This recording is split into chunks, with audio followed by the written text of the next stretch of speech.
The opening scene features two young boys named Shin and Heel, who are orphaned due to the war, and are sold as slaves to a small village on their way to the village.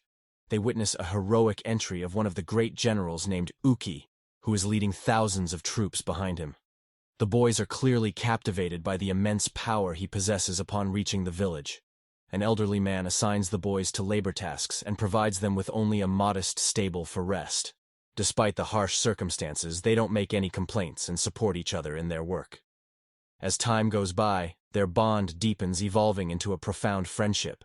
They even share the same passion and dream of escaping their low status and becoming great generals, despite knowing that getting rid of the slavery class isn't easy at all. In order to pursue their dream, the boys spend their free time in the forest to practice their combat skills. They also make swords using wood in order to learn the sword handling techniques. Several years pass, and the two boys grow up, but they still continue their practice in the forest. It has turned them into remarkable fighters.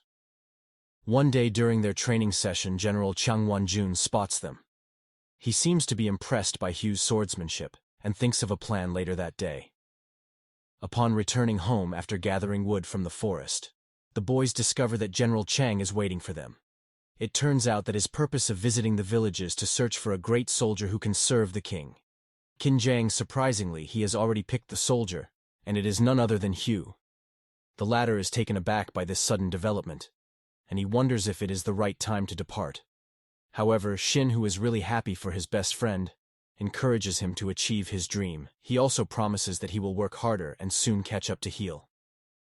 On that night before parting ways, the two best friends have one last practice duel, pledging to reunite in the near future. Starting the following day, Shin begins to train more diligently in the forest as well as in the hillside, with an unwavering determination to enhance his fighting skill. After several months of hardcore training, his strength heightens to the point where he is able to shatter a boulder using his wooden sword. It's all in the rest. One night, Shin is resting in his stable after his training, when he hears a knock on his door. When he opens it, he shockingly finds a gravely wounded Hugh in his dying state. He talks about the turmoil within the kingdom. He reveals that the reigning king's younger brother Saikyo has actually hired some assassins to finish off the royal family before breathing his last. Hugh hands Shin a map and urges him to go to the marked village from which he can find a way to fulfill his dream. After learning all of this, Shin grabs Hugh's sword and escapes the village just before the assassins arrive, reluctantly leaving his best friend's body behind. On the way, he comes across a group of local thugs who surround him and demand the valuable sword in his hand.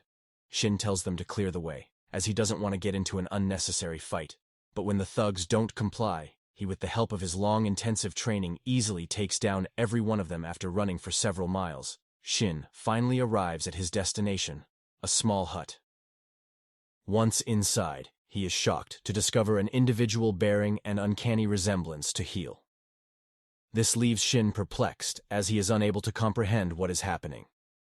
The individual turns out to be none other than the King Zhang, who had run away from the kingdom. Zhang reveals that General Chang had intentionally brought Hugh into the palace due to his striking similarity to the king. This ruse was intended to deceive the undercover officials who wanted to kill the king.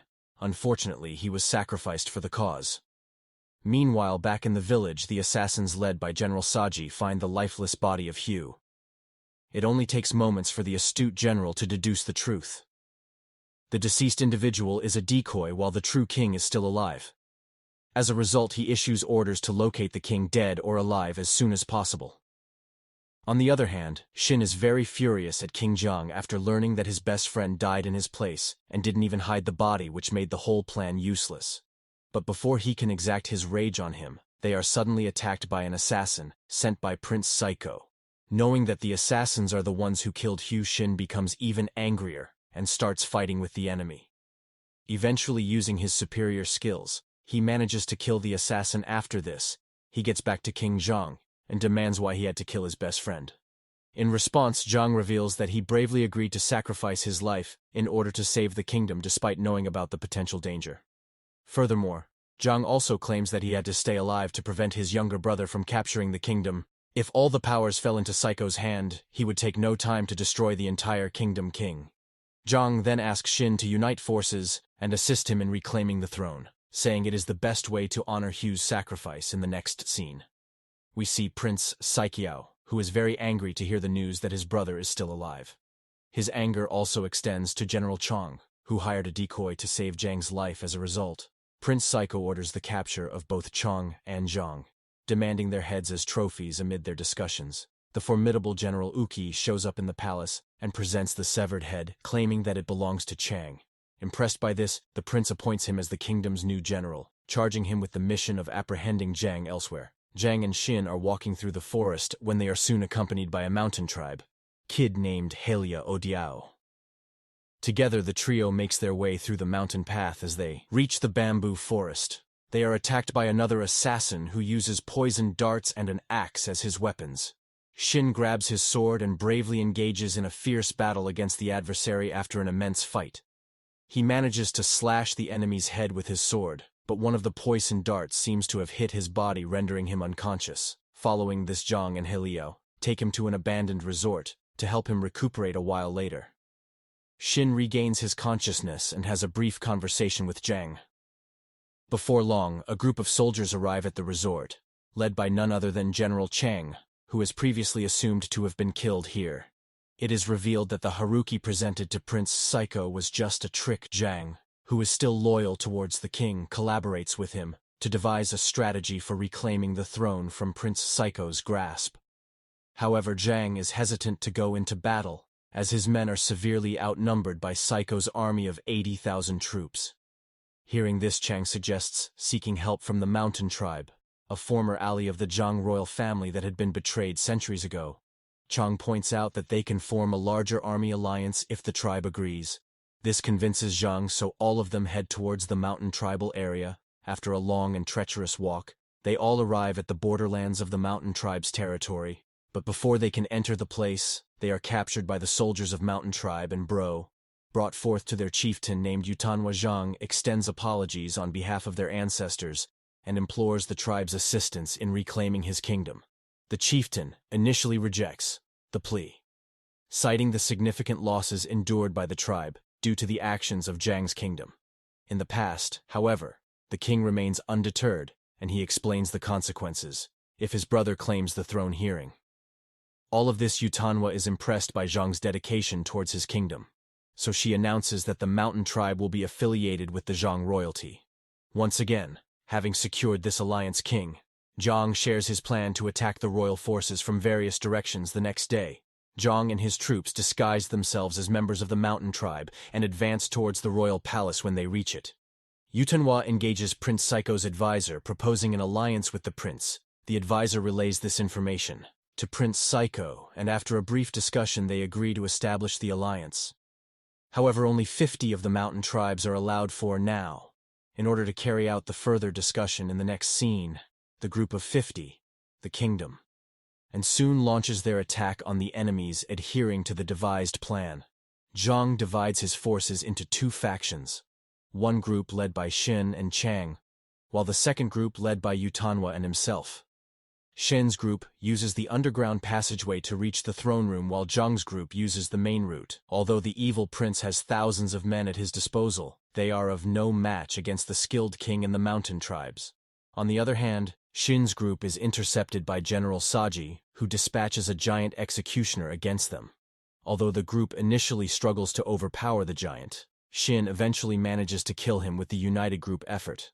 After this, they break into the royal palace, with the intent to assassinate Prince Psycho. However, the prince remains seemingly unaffected as he has several guards under his command.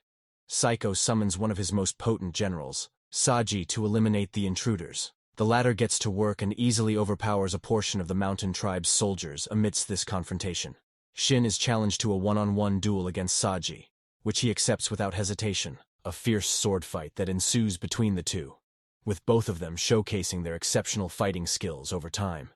Saji gains the upper hand, delivering some powerful blows that inflict a lot of damage upon Xin. Nevertheless, our hero's memory of Hugh and belief in his own dreams pushes him to continue with his never-giving-up attitude.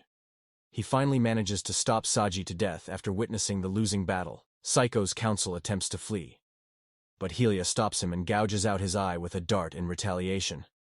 The advisor stabs Helio before he succumbs to the dart's poison.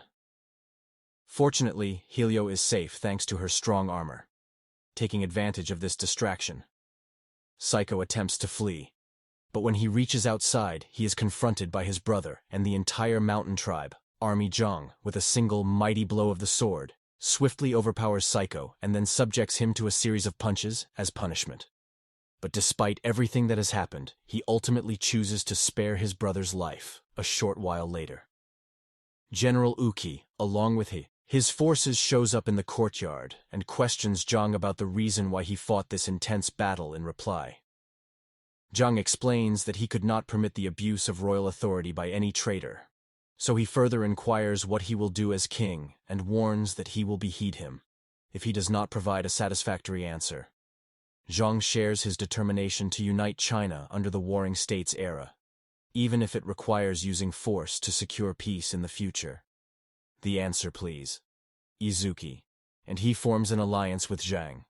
He then orders the remaining forces under Psycho's command to retreat. However, one of the steadfast generals, who is loyal to Psycho, refuses to comply. He charges forward to attack Zhang. Instead, seeing this, General Uki simply smiles before incapacitating the entire force in a single masterful move. In the final scene, Zhang ascends back to his throne, while Shin revels in the glory of making both his and Hugh's dreams come true. Subscribe for more videos like this, turn on notifications, and leave a like to help the channel out. Thank you for watching.